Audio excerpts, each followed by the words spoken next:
Welcome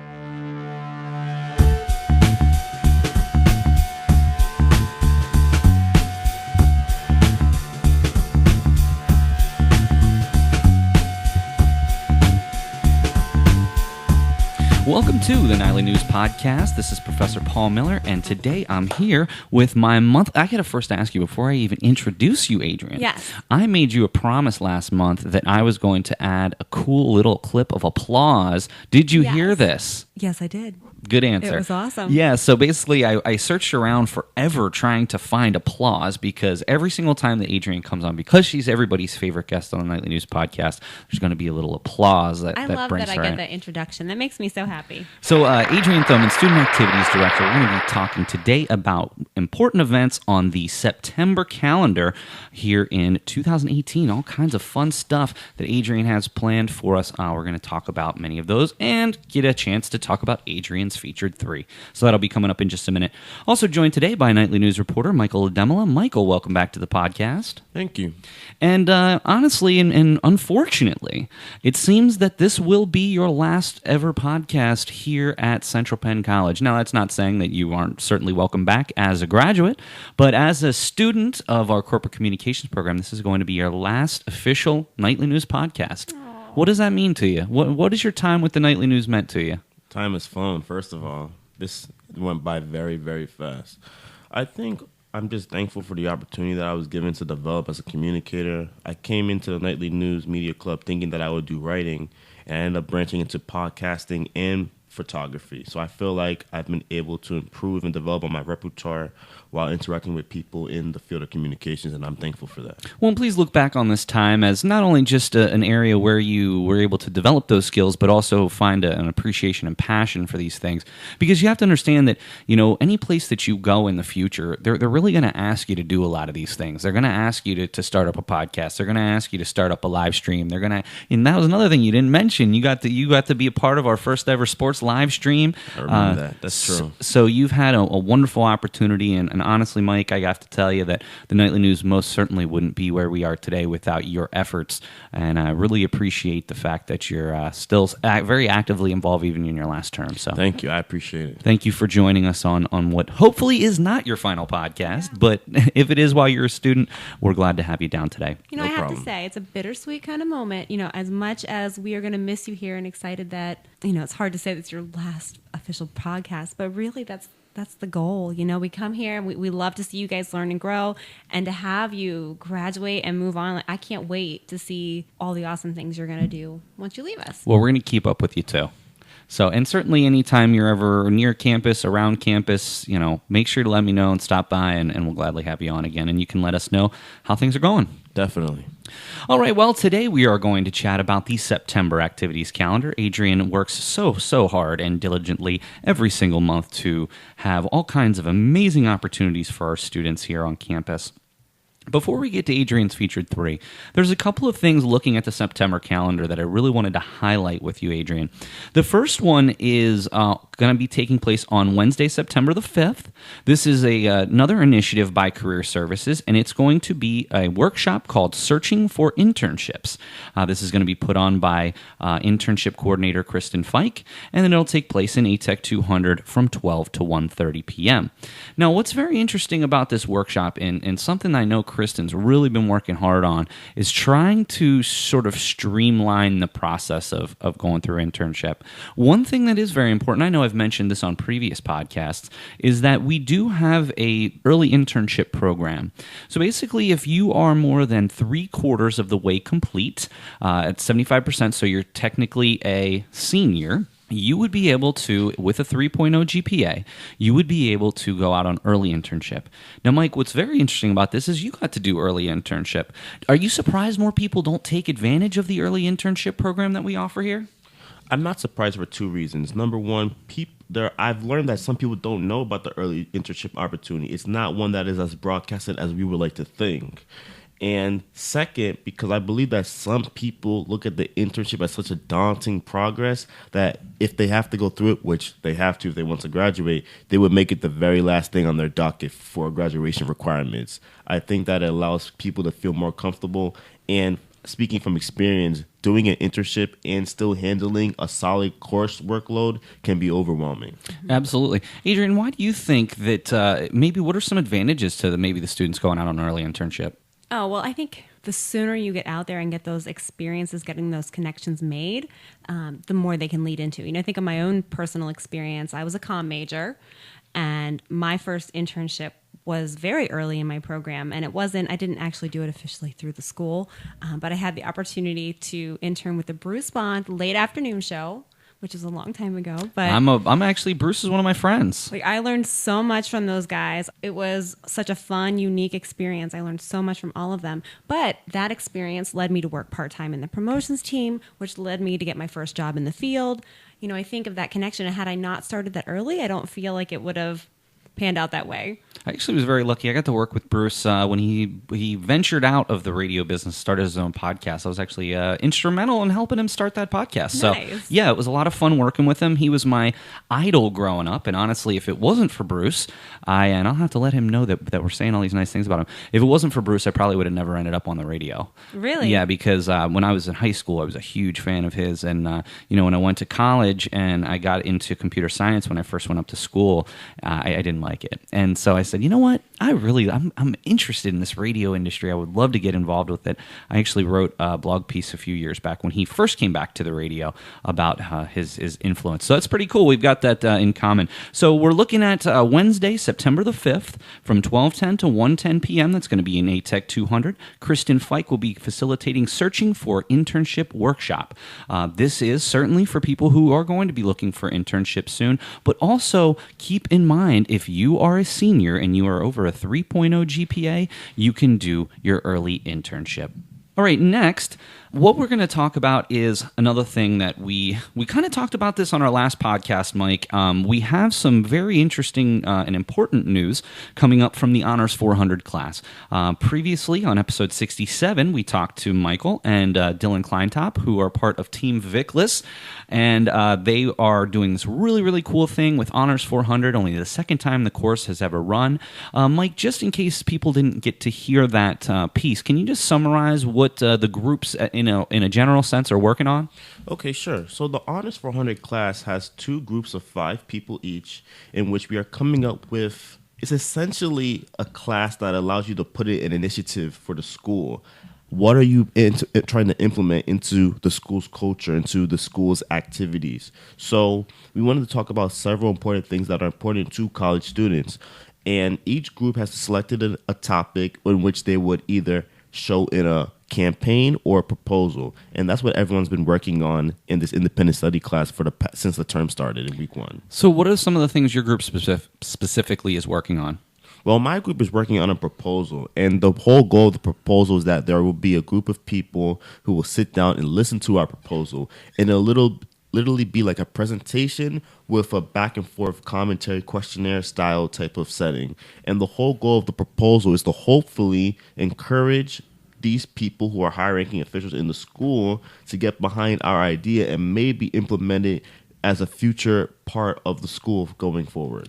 So 2 dates that I'd like everybody to take down to be a part of this Honors 400 campaign and proposal, which there's 2 different teams. Yes. And your team and Dylan's team are with Professor Vickless. Yes. And you are going to be presenting your findings on September the 14th. Now, as far as specifics go, we are still in the process of gathering all of those specifics. We are going to share those on the Nightly News social media pages and on the Nightly News blog whenever we get more information on that. But just keep in mind, September 14th is going to be a public presentation for Mike's team.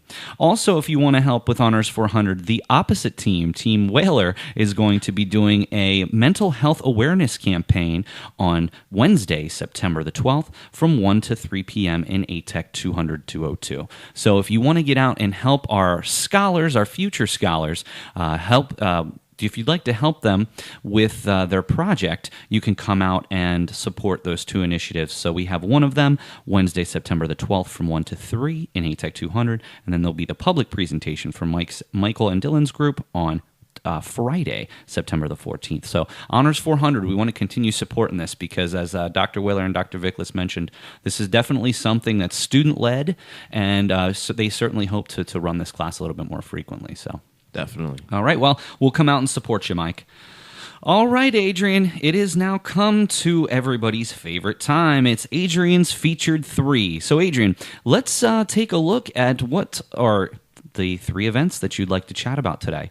Event number 1 would be? Okay, so event number 1 is actually one that I'm not personally leading. I'm really excited that our new college counselor, Tom Palmieri, is going to take the lead on it. He's amazing. You know, he comes to campus and he's only been here a few months, but super excited, has some great ideas for getting our students involved. And he really connected a group of students that are passionate about kind of ending the stigma around mental health issues. There's an event that happens on City Island called the Out of the Darkness Suicide Prevention Walk, and he's going to actually lead a group of students there. It's open to everybody, so everybody can come and get involved, and it actually raises funds towards suicide prevention. Great event, great cause, a good opportunity to connect with other students here at the college. So definitely have to add that as number 1 on the list. So just for a little bit more information here, it's going to be, as Adrienne mentioned, Saturday, September the 8th. The check-in begins at 1 p.m., the walk begins at 3, and the walk will go from about 3 to 6 p.m. It is a rain or shine event, and it will take place on City Island and just around the City Island area in downtown Harrisburg. Okay, if anybody would like more information about this, you can always reach out to Adrienne Thoman at centralpenn.edu or stop by the counseling office and talk to Tom Palmieri. All right, Adrienne, what is our second event in Adrienne's Featured 3? Tradition. It is tradition at the end of every term that we do our late night breakfast. Now, we're going to tweak it a little bit because it's not going to be quite as late at night because we want to find ways Can we call it early night breakfast? Early night. All right, so we're going to have early night breakfast this year. It happens during week 10, the Wednesday of week 10. And it's going to be from 6 to 8. We think it's going to be a great opportunity not only for our residential population, but our commuters, our evening students, so that way everybody can pop in and get some pancakes and some sustenance before they stay up all late cramming for those finals and prepping for those exams the final week of class. Well, based on what we were talking about before the podcast, there's actually going to be something very unique that's going to happen at Late Night Breakfast. Can you talk to us a little bit more about that? Yeah, so I love this tradition as well. It's kind of part of our homecoming festivities, but we do a homecoming king and queen, and we will announce the court the night of, or at Late Night Breakfast. Nominations are going to be beginning soon, and students will have the chance to nominate, and faculty and staff will have the chance to nominate Central Penn students that they would like to participate and campaign. And then once we have the nominees, they'll actually campaign for a period of a few weeks where they'll be able to solicit votes and students will be able to vote for their favorite? Absolutely. And how can they go about voting whenever that time comes? So what will happen is there'll be a link for nominations that'll be appearing in Student Central within the next week. They'll nominate. We'll announce those nominees. Usually we pick three gentlemen and 3 ladies that'll be participating on the court. And then basically it's the start of the fall term until fall harvest that they'll be able to vote. Fantastic. Okay, and Adrienne, the event number 3 is what? Our Activities Advisory Board is in action again. They are planning an open mic and karaoke night in our Capitol Blue Cross Theater on September the 13th. It should be a lot of fun, open to singers and poets and performers of any type, just kind of a night to relax and de-stress before the big week of finals the following week. Now, when you say open mic night, when I traditionally think about open mic night, I'm thinking about singer-songwriter stuff. Is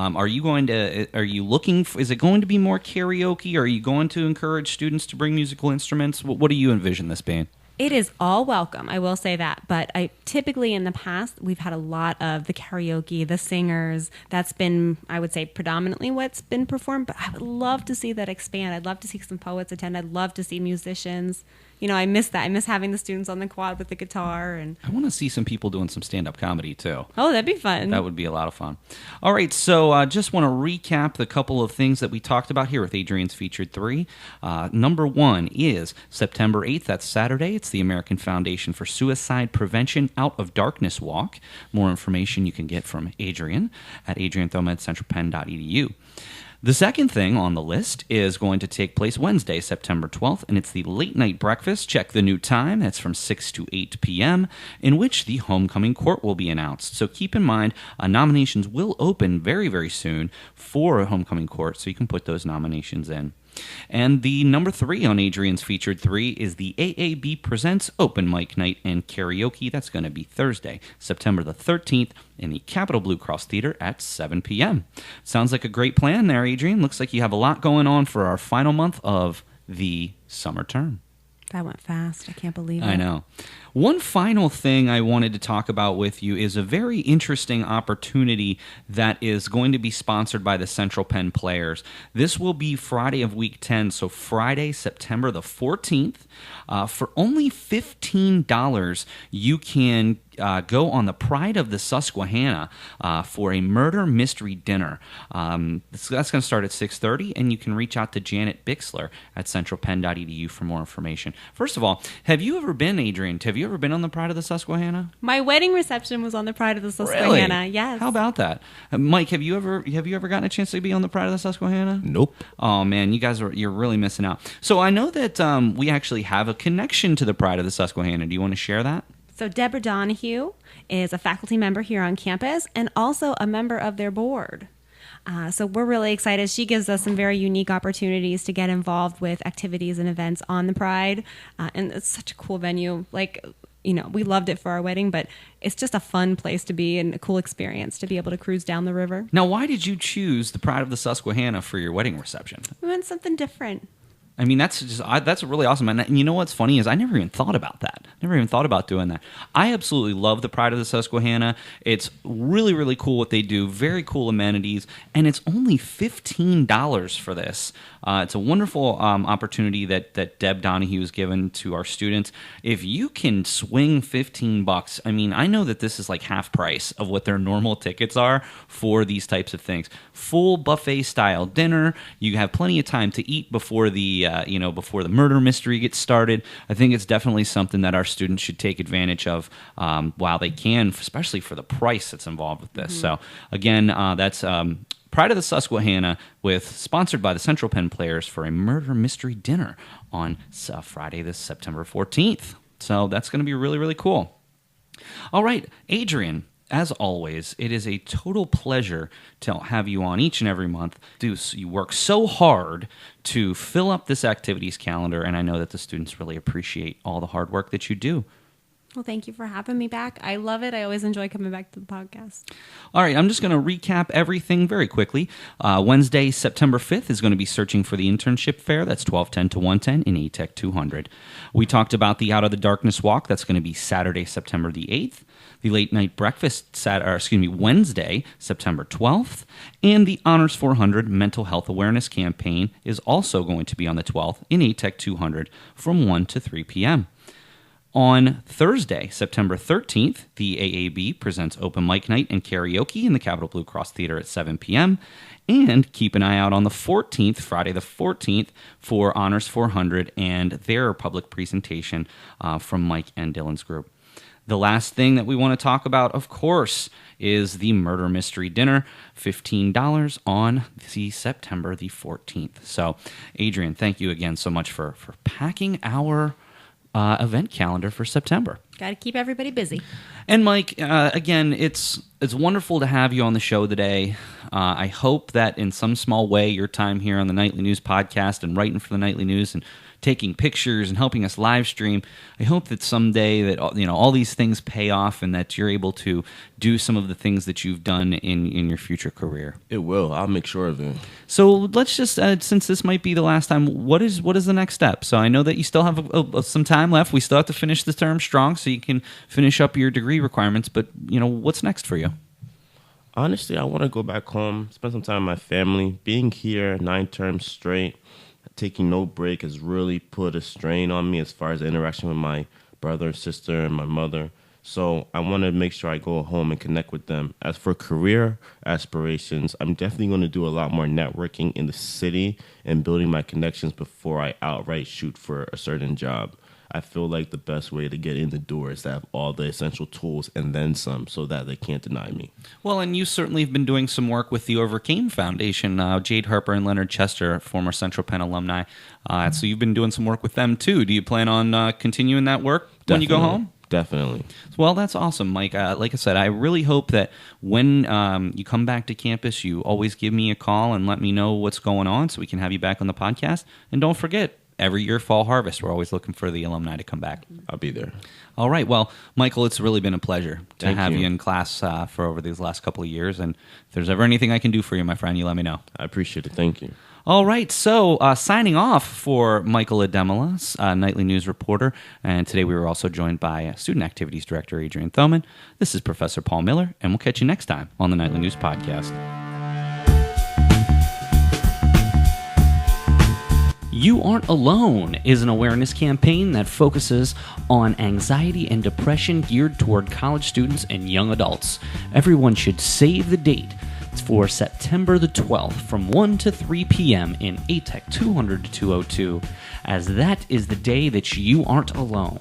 This awareness campaign is coming to Central Penn College as part of Initiative and Honors 400. For more information about the You Aren't Alone campaign, please follow their Facebook page. Type in Depression and Anxiety Awareness and Central Penn for updates. We'll see you there. Welcome, everybody, to the Nightly News Podcast. This is Professor Paul Miller, and we're sitting in today with the Director of Residence Life, Lindsay Garber, for the first time on the podcast. Lindsay, welcome to the Nightly News Podcast. Thank you, Paul. This is very exciting. Well, first of all, I just wanted to let you know that what is customary the first time that you're on a podcast is that you just take a deep breath and relax, because I know that every single time that you are on or somebody is on a podcast, even me, I still get nervous doing this, and this is episode 68. I think I would be a little bit less nervous when I do this, but, I think that you're going to be just fine, so hang in there. We're also joined today by Nightly News Secretary Dylan Kleintop. Dylan, welcome back to the podcast. Thank you for having me back. You're very welcome. You said this is your third podcast of the term? Yes, it is. Well, we appreciate having you. You're doing a wonderful job on the air. I've honestly seen, even when I edit, even just since the first time, you've become much a larger presence on the air when you're on. So we appreciate you stopping down today. Well, one of the things that we are going to be talking about today with Lindsay and Dylan is really something that is very, very important to me and important to many, many other people on campus, is a recent initiative that we have actually talked about in previous podcasts, but I really wanted to spend the entire episode on today, and that is the food pantry. Lindsay, can you talk to us a little bit about how this came to be and how, because the food pantry is fully functional right now, yes? Yes. And can you just walk us through the process of, I know a lot of times when I'm in the class with students, they come up with these great ideas and they just want to snap their fingers and have it be implemented immediately. Can you just talk about all of the different things that have gone into this food pantry and the creation of the food pantry for our students? Of course. So this actually started with students going to the Student Government Association and requesting to have some type of food pantry available on campus for when students are in situations that require assistance with food insecurity. Through the SGA giving feedback to the cabinet, and in particular Linda Fedrizzi, they were able to get the ball rolling, so to speak, and Romeo took on the lead for this as the interim dean of students and brought it to the diversity committee. And I actually am part of the diversity committee, and we did some research. So we were out visiting different food pantries on campuses. We're not the only campus that has a food pantry. It's actually very common. We specifically went to York College. We visited Millersville. We have explored a lot of different, how to do our layout, how to start that process. And then we started having meetings and planning out processes, procedures, policies around it, how to get it up and running, finding the space for it. And some things we found have worked and some things we found that haven't. And as a team, we've really, between Adrienne, the SGA, Romeo, and myself, we've really gotten the procedures down. And we're able to get everything open finally this term, so it's very exciting. What I think is very interesting about this entire situation, and I had Morgan and Isaiah, president and vice president of SGA, down earlier in the term, and we talked about this. And what I said to them was how proud I was of them because they identified an area where the college, and we actually talked to this, has been like a recurring theme here, for students identifying problems on campus and how to go about in appropriate channels to get things fixed. And all this started when at the end of last year, beginning of this year, from the transition to Yulee being SGA president to Morgan Littleford being SGA president. And one of the main issues that was identified was the food situation. Yes. And it's not so much, and we've said this before, it's not so much the quality. It really is just about the amount of options that are available and the amount of time that our food service on campus is open. Dylan, Yes. one of the things that I want to ask you, and this is really where a lot of this came from, one of the biggest issues was for sports teams who had maybe late afternoon, early evening practices, and then by the time they got home, the cafe was closed, and short of going to McDonald's or Subway or somewhere off campus to get something to eat, there weren't any other options here. Can you talk to us a little bit about how that, as a soccer player, how that impacts you and your ability to eat? Yeah, so when I come back from practice, like any other student athlete, I'm pretty hungry. Normally my mom sends me food out, but normally by like a Wednesday it's already gone. So I don't really have anything to eat, and sometimes I'm just way too lazy to drive anywhere, and I don't really feel like spending money. So that's why I wish cafeteria was open later, if not till 10. It'd be good to just go down, grab something to eat real quick, and bring it back and eat it. But sometimes lately I've been grabbing more at the cafeteria, the grab and go, and I've been taking it back. But then sometimes I'm just not in the mood for it. I just want hot food that I can eat and not have to warm up.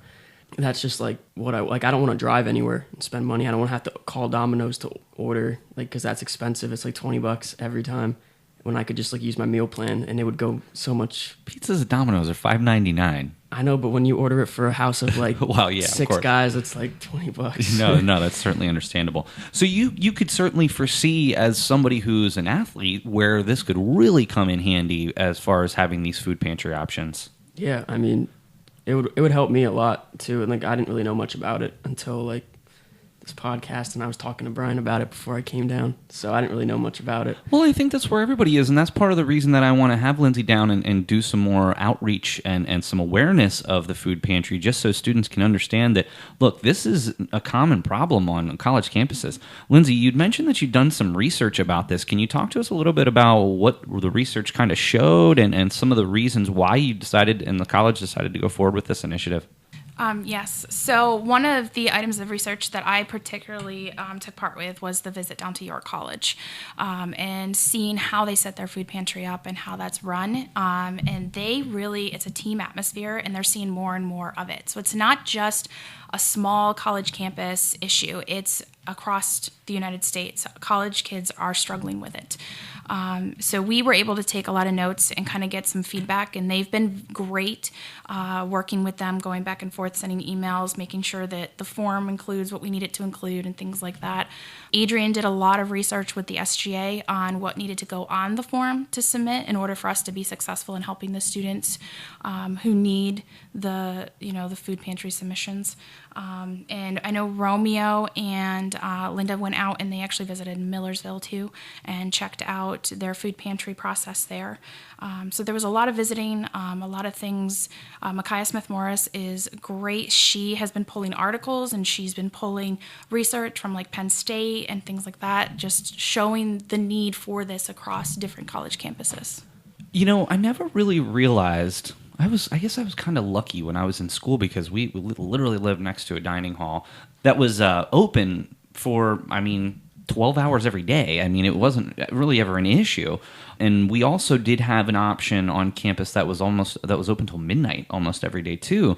And since we don't necessarily have that here, the ability for students to have something. There were points, and I've just talked to just certain students that, if they didn't make it down by 6 o'clock to get something to eat, that they were going hungry. And there's just no way that a student can be successful in their studies, whether it's studying for a test, writing a paper, whatever. I have the weirdest schedule. I get up at like 5:30 every day, so I eat lunch, or excuse me, I eat breakfast at like 6 in the morning. I even just noticed waiting for lunchtime before the podcast, I noticed that my things weren't going, well, and I have to think for an extra second before I can spit out what I was trying to say. And so I think it's pretty clear that one of our basic needs is food, and if we don't have the food, it's going to be so much more difficult for us to be successful in our studies. Oh, absolutely. And that's been proven time and time again. If you're hungry, you can't focus on anything else. And it also keeps your energy up to be able to make it through the day. Dylan mentioned being a student athlete. I was a student athlete in college. What did you play? I played softball. Awesome. Yeah, it was great. But I had a similar situation. We had things that were open. When we were done with practice at 8 o'clock at night, we went right to the cafe and ate. And most of the time we closed the place down. But you know what I mean? Like, we had those opportunities.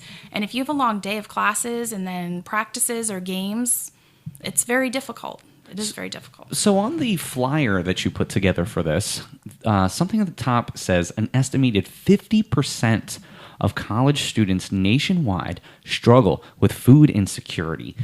How does that? I just don't. I can't imagine how it's gotten to be such an epidemic in our country. And I mean, you mentioned this earlier, Lindsay. It's not just Central Penn College; it's nationwide. How does this happen?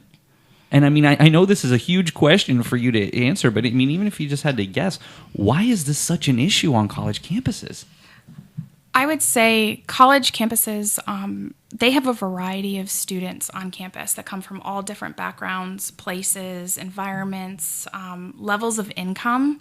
I mean, when you're sitting there and you have different levels of meal plans, you can select different ones, and sometimes it rolls over and sometimes it doesn't. But if your meal plan also runs out because you can only afford to be there with the lowest amount, then I mean that's all colleges deal with that issue.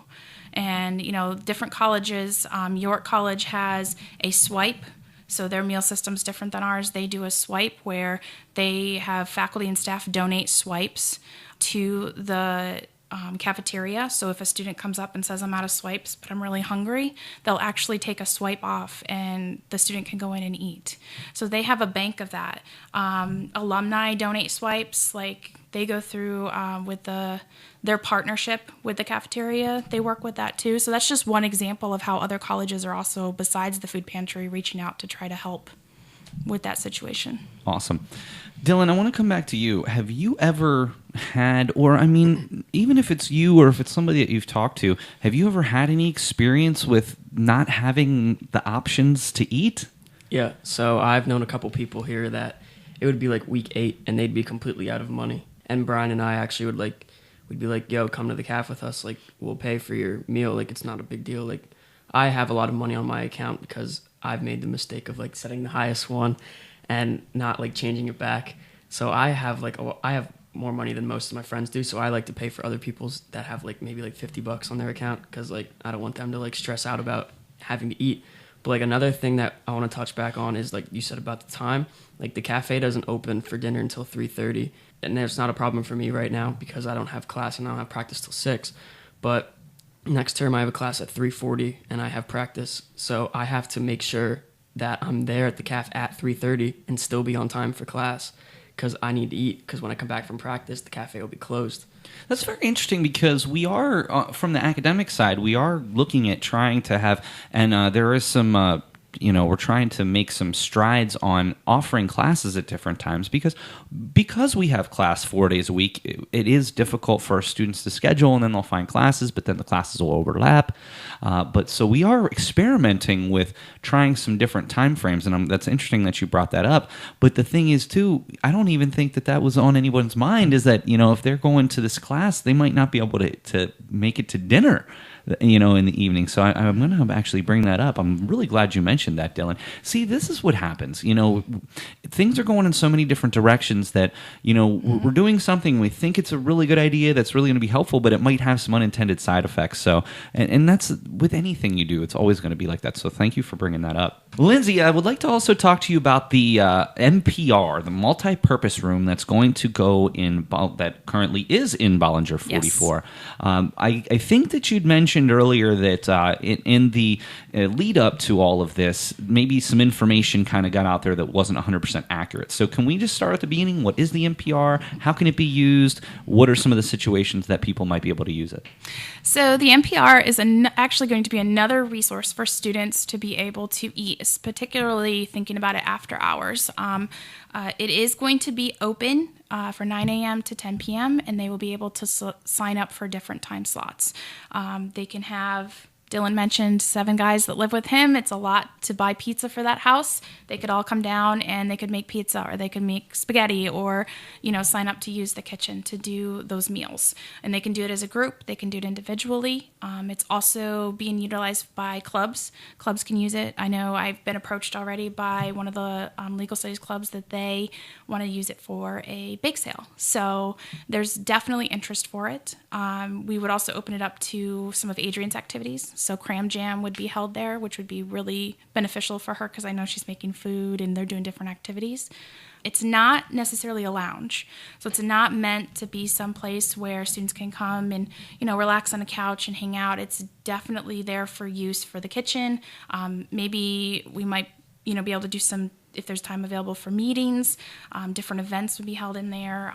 Like I said, fundraisers. So it's definitely for all students. It's not focused one on commuters or housing students. It's for everyone. Students, staff, faculty can sign up and use that. Where I think this might be of interest too, to maybe a different population than it's been anticipated. A lot of times I see, and I've taught several night classes, a lot of times I see students who literally leave their job, come directly to work. I think it might be interesting if they could just bring some food along with them and maybe cook up absolutely. a quick dinner, or maybe even, and what's very interesting, Lindsay, is I actually have 2 night classes in the fall. I might actually tell my classes, hey, this is an option that you can do. Maybe as a class or as a small group from the class, you can go down and all have dinner so people aren't having to constantly either just go to McDonald's because look, let's all be honest, because of the fast-paced nature of our society, I think that's part of the reason that we talk about health and wellness as being such an issue in America. Well, honestly, sometimes we don't really have much of a choice. When you have limited amount of time and the only thing that's even on the way is a McDonald's, you kind of just have to deal with it. I don't think that everyone that eats at McDonald's every single time does so because the food's great. I think it's just sort of a matter of necessity because of not having time to go other places. And some of those individuals might be those who are literally coming straight from work, straight to night class. So I think that you could have a lot of our non-traditional students in the evenings take advantage of these space too. Absolutely, and I've talked to a couple of them already as we've been doing work and finishing up construction and things like that in the room. They've been asking me, how's this going to work? Like, are we going to be able to use it as evening students? Absolutely, they're going to be able to do that. And I think it's a great opportunity for them, especially if they've got a couple minutes, to throw together a nice meal. And Dylan, too, something that you guys might take advantage of. I don't know how much you guys like to cook. And right now, you don't even really have the option to cook because you basically just have a microwave and a fridge, right? Yeah. So you don't even have, outside of that, you don't even, can you plug in like a little griddle or anything? I mean, when I lived in 135, we had like a toaster oven and we made like pierogies when we had like frozen pierogies or something. Actually, yesterday we were like moving our room around, like our living room, and we found like a crock pot, so we could always use that for something. But there are limitations with a toaster oven or a crock pot that you just need an oven sometimes, or at least a stovetop that to cook your food. So I think what would be very interesting to me, I remember, I still love to cook, but I remember when I was growing up, I loved to cook, and I loved to cook as a group. So each person kind of made something, and they found the recipe, and you went through. That might be something interesting you guys can just do as like a bonding type of thing, Me and Brian cooking it up in the kitchen. Why not? And then here's another thing: is I want to invite. Okay. When you have that option, something else is you can make extra. This is what I do all the time. I always cook Monday nights, and I cook extra food. I cook like 2 dinners, and then I keep that for my lunch for the week. So then I'll have some containers, and then so you could just go down there once a week, cook up a whole bunch of food, and then eat to your heart's content, and then box everything up or package everything up. And you got lunch or dinner for the rest of the week. What'd you make last night? Well, I actually made chicken fajitas. bring some in. I like chicken fingers. They're super easy. They're the easiest thing in the world to make. But yeah, but then, also what I'll do sometimes, I'll just make salads up for lunch for the week, and I don't have to worry in the morning packing a lunch. I just grab something out of the fridge and I'm on the road. So I think that might help you too, especially with your soccer schedule coming up. Make some extra food and keep it in the keep it in the fridge. So a couple other things, Lindsay, before we let you go here that I do want to talk about is you had mentioned off the air that we are entering into some partnerships with a lot of different local organizations. And I was wondering if you could share with us not only who these companies are so we can give them a little recognition, but also how we got involved with them in this initiative. Okay, so some of the corporations that I'm aware of, so the initial one would be through the Warrior Princess Project that recently had helped us out pairing up with a female athlete on campus and decking out her room for the beginning of the summer term. So that was really exciting. Curtis Volker actually helped get us in contact with the Warrior Princess Project, and with working with them, they have set up a couple partnership opportunities for us with Snapple and Dr. Pepper. So they will be donating various amounts of drinks coming up here before the end of the term. We should get our first amount over. They're also working for us on our behalf with Johnson & Johnson. So we're hoping to eventually be able to see some benefits from some of their donations come through here, hopefully fall term. It's taking a little bit longer. She's got to go a little bit of a different route, but hopefully we'll be able to get that established. And also, I'm trying to think, Central PA Food Bank. Romeo's been working really, really hard with the Central PA Food Bank, getting us set up, getting everything in place to be able to partner with them. So that hopefully will be finalized here in the next month, so that'll be exciting. So there's some local community organizations that are also partnered with the Warrior Princess Project, like the YMCA, YWCA, that she works closely with, that she's also doing food drives for us throughout Thanksgiving, holiday time, things like that. So they're not going to just take all of the food and donate it to one location. They're going to spread it out between us and their other donations that they take. Fantastic. And something else that's very interesting is the SGA over the last year has had sort of a partnership with the food bank. We also do have food collection bins on campus as well. Yes, those will stay out for the entire term. So those are located throughout campus. There's Bollinger, Milano, West Wing. There's some in A-Tech, and those do get collected. SGA goes around and collects them and brings them to the food pantry, and then that helps replenish our supplies there. So anything placed in the food collection bins on campus will go directly to the Central Penn College Food Pantry. Yes. That's fantastic. Please make sure if you see any of these food collection bins, consider bringing some food. One thing I did want to point out, and this is something that I actually learned. I'm a big fan of Adam Ruins Everything. I don't know if you guys watched that ever. There is a whole episode that he did on food drives. And what he found very interesting is that a lot of people just want to go and let's say there's a food drive or a can drive or something like that. People just want to go through their pantry and kind of take stuff that's been sitting there for a while.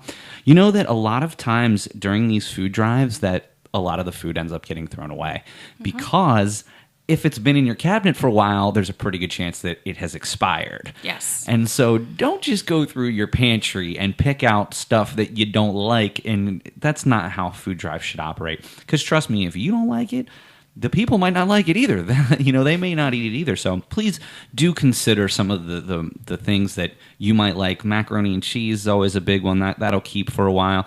Canned soups, things like that, I think would be awesome. What else? Cereal we have quite a bit of cereal donated. Oatmeal lasts a while. Yeah, oatmeal too. Ramen, college kids always with their ramen.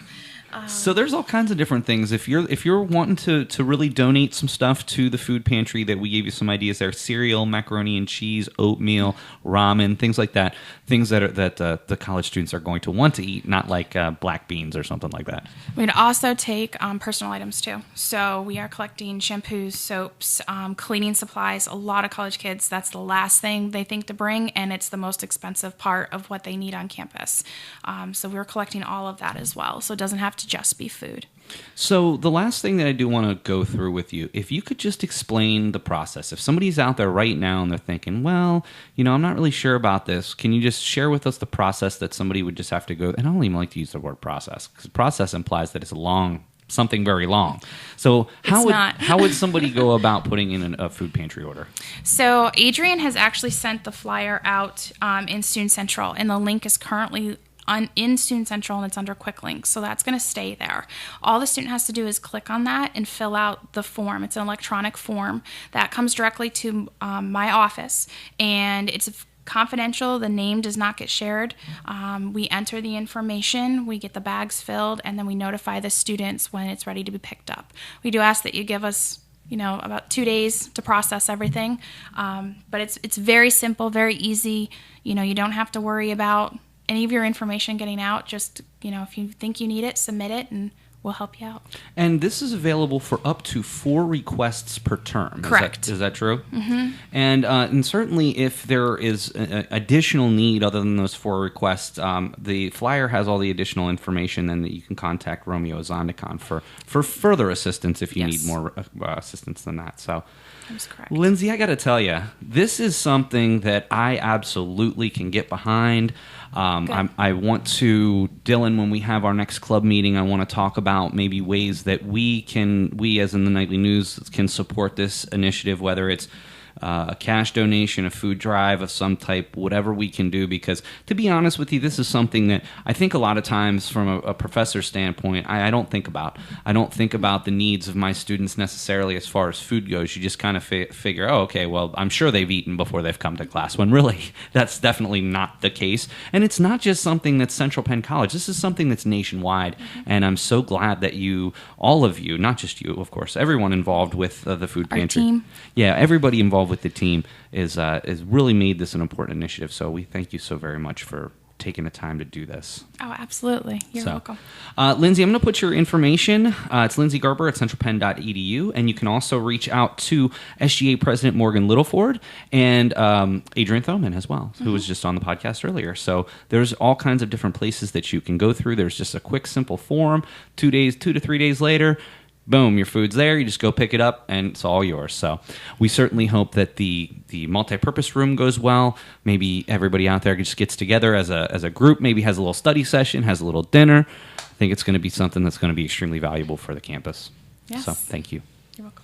All right, Dylan, thank you for joining and giving some student perspective on this. I really hope that you guys take advantage of this, because this is something that the faculty and staff are going to get behind. So make sure that, take advantage of this opportunity. Yeah, thank you for having me. You're very welcome. And Lindsay, thank you very much for your first time on the podcast. Wasn't that bad, was it? No, it wasn't that bad at all. Well, we'd certainly like to have you back in the near future. Anytime there's anything going on you want to promote, we're always looking for people to come down to the podcast studio. So Awesome. all right, so for Nightly News Secretary Dylan Kleintop and for the Director of Residence Life, Lindsay Garber, this is Professor Paul Miller, and we'll catch you next time on the Nightly News Podcast.